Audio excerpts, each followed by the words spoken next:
Taste the Daily. Ranipet மாவட்டம் அரக்கோணம் அதிமுக முன்னாள் சட்டமன்ற உறுப்பினர் பவானி கருணாகரன் உடலுக்கு கழக நிர்வாகிகள் நேரில் சென்று அஞ்சலி செலுத்தினர். அரக்கோணம் அதிமுக முன்னாள் சட்டமன்ற உறுப்பினர் பவானி கருணாகரன் ராஜீவ் காலமானார். காந்தி நகரில் அவரது வீட்டில் வைக்கப்பட்டிருந்த பவானி கருணாகரன் உடலுக்கு அதிமுக முன்னாள் அமைச்சர் KC வீரமணி, ராணிப்பேட்டை கிழக்கு மாவட்ட செயலாளரும் அரக்கோணம் சட்டமன்ற உறுப்பினருமான சு ரவி, மாநில இளைஞர் மற்றும் இளம் பெண்கள் பாசறை இணைச் செயலாளர் ஷியாம்குமார் உள்ளிட்ட கழக நிர்வாகிகள் மாலை அணிவித்து அஞ்சலி செலுத்தினர்.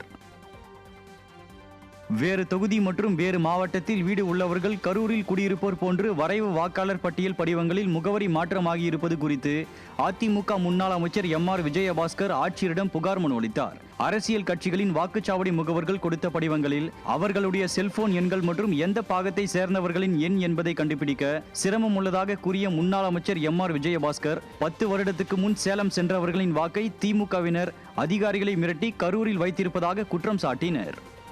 சரிபார்க்கிற வேலை அந்தந்த அரசியல் கட்சியினுடைய PLA2 அது சம்பந்தமான லிஸ்ட் கேட்டோம். லிஸ்ட் கேட்டா அட்ரஸ் மட்டும் போட்டு மொத்தமாக கொடுக்குறாங்க.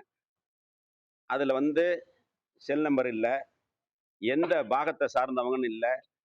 அதனால அதை கண்டுபிடிக்கிறது பெரிய சிரமமாக இருக்குது.